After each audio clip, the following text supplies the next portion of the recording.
Val di Stava, Italy, a pristine hotspot nestled in the Eastern Alps. Then, on July 19, 1985, tragedy occurred as a tailings dam from the nearby mine collapsed, flooding the valley. With lives and property lost, we look into the ethical feelings behind this disaster and what could happen on a day like today.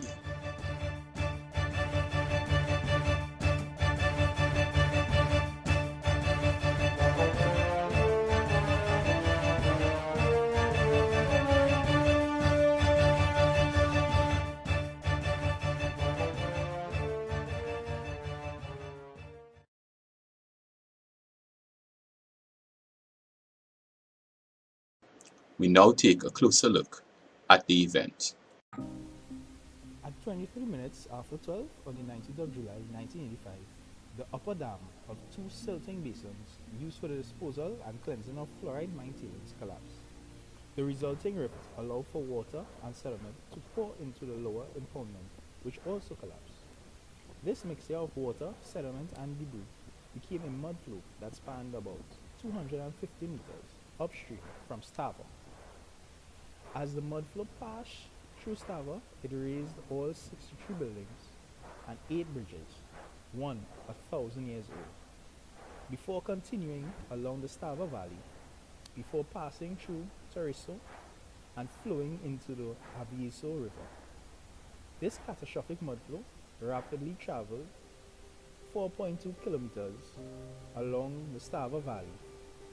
In addition to buildings destroyed along its track, 268 lives were lost, 100 people were injured, and only 8 victims rescued alive.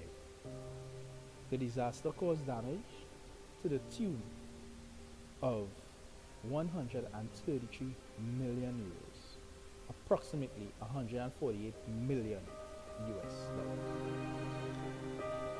Now that we know the event, let's take a look at the parties involved. Mount Edison, or Mount Edison SPA, is one of the largest holding companies in Italy. This group includes multiple principal activities, such as agribusiness, energy, engineering and construction, and pharmaceuticals. The energy branch of this group of companies produced fluorine-based chemicals and peroxides, which back then generated 3.8% of a US $13.3 billion per year. Now, any company that generates this much income surely has a reputation at risk. And since reputation can be considered a company's greatest asset, it would be common to think that the Mount Edison company would take the necessary steps to preserve their reputation, as opposed to engaging in shady business practices, which, as we see, resulted in a great catastrophe. Now, at the time of this catastrophe, mining activities were undertaken by Prealpi Mineraria. However, it should be noted that at the time of the soil testing, mining activities and responsibilities were that of Fluoramine SPA by way of license. Under what challenges did these companies operate? As a new concessionaire, Prealpi Mineraria faced significant pressures and challenges coming in. Already entering an industry seemingly with the sole focus of generating profits, they would have been under significant pressure to deliver returns. After just 2 years in operation, they changed their method of enriching the fluorite to the mineral flotation process that generates a higher quality of fluorite. Again, this points to a clear move towards increasing profits. While they would have been geared towards increasing profits, indications are that they weren't similarly geared towards increasing safety as they continued a number of negligent practices. They would have been challenged externally as well by the industry itself, which forces companies almost to cut corners and compromise safety to keep cost of the final product down, as well as the culture of the local government agencies, which predominantly are charged with supervising smaller mines like these tailings dams, the local government agencies were apparently unprepared or unwilling to provide the rigorous enforcement and monitoring of the company's practices.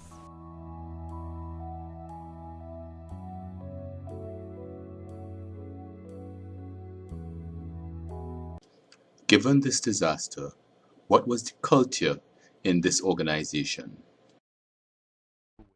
Deficient principles are those which lead to instability, failure, and destruction, which is precisely what happened to the tailings dam, where the resulting flood almost wiped Stava off the map. Let's look at the facts. The ground was unsuitable for dams before construction began. They were dishonest about the results of the stability tests from the engineer and refused to spend $13,000 to verify stability. Made assumptions regarding the consolidation of silts in the basins, which led to the higher dam. They changed to the flotation method to increase purity and therefore profit, without carefully weighing the repercussions. They had a number of serious maintenance issues which were not effectively dealt with. Their culture was exhibited by disregard for community safety, poor design standards from start to finish, assumptions as opposed to facts, improper maintenance, and scrimping. Their focus was on short-term benefits, and they failed to understand their responsibility.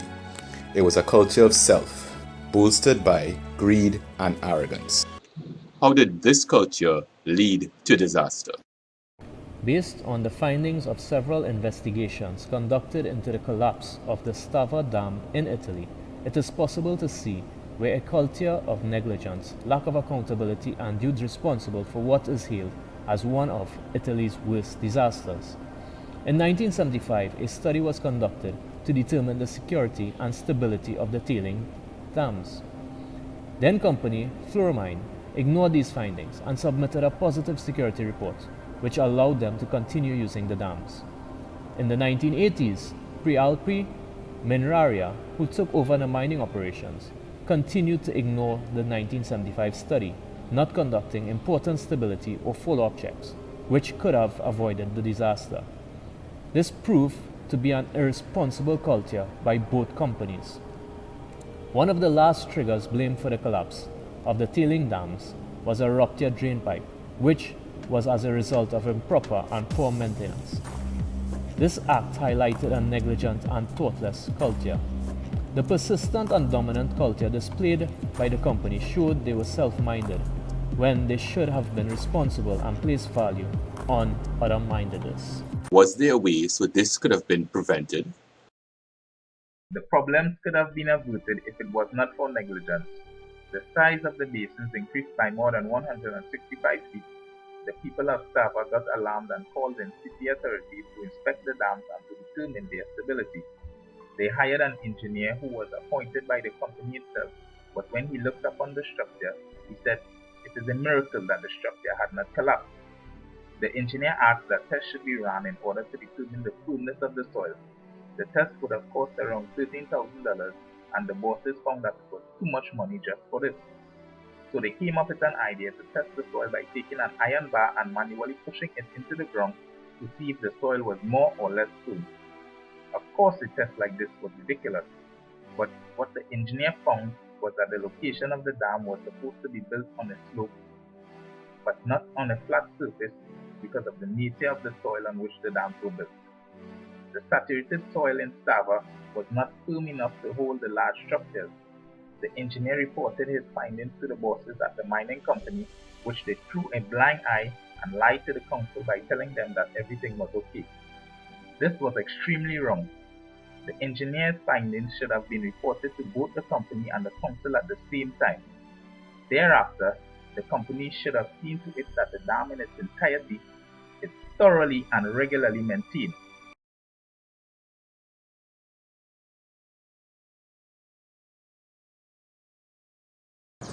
What impacted me about this disaster was a trend that we've been seeing throughout the course. is that companies trying to save a little bit of money. Maybe we look at a number of cases. Look at Ford, they want to put a plastic bag. We look at the Challenger, it's O-rings. We look at the Deepwater Horizon, it was cement.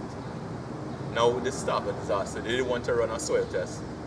I mean, aside from the other things, this is something that could have indicated that this was a problem. And again, the amount of money they should have spent was small compared to how much they eventually had to pay.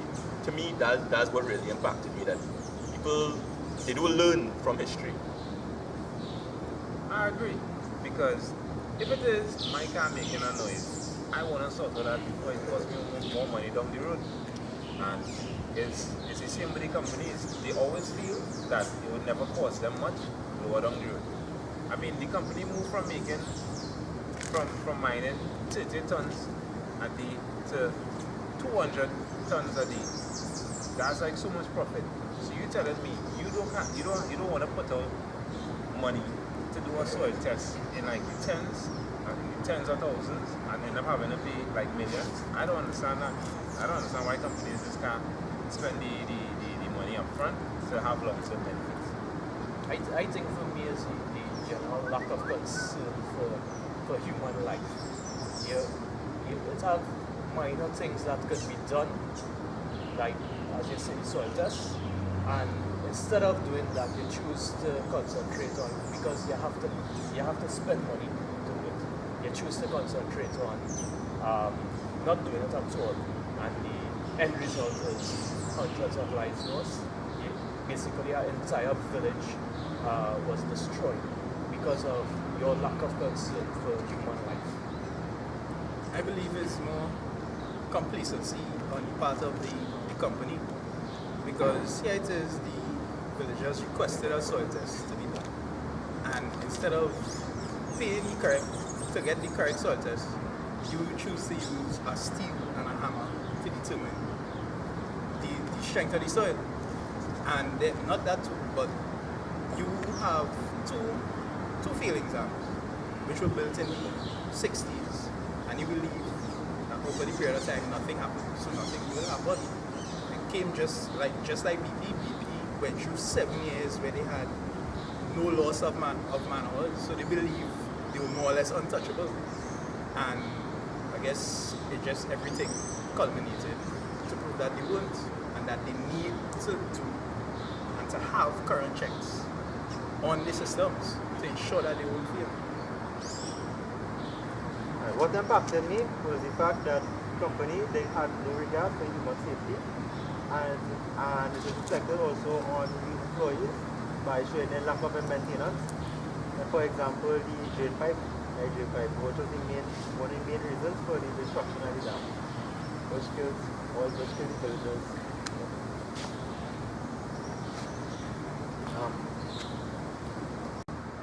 Many of these industries, the products go into making other products.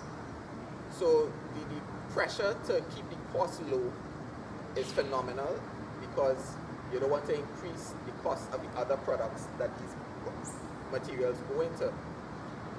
And that to me is the genesis of all these disasters. And until people are prepared to say, listen, the full cost of producing this product is that we take care of the environment as well, so the product will cost more, until people are willing to pay more.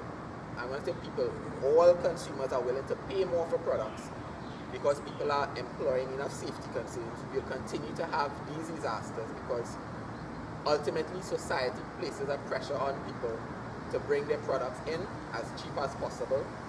And until we are prepared to pay more, all of us, then these disasters will continue to happen, because people will continue to turn a blind eye to operating as fully safety conscious as they should. So that for me is the bigger picture, that we as a society need to determine what we want to pay for safety, and then we turn around and force the companies to act accordingly.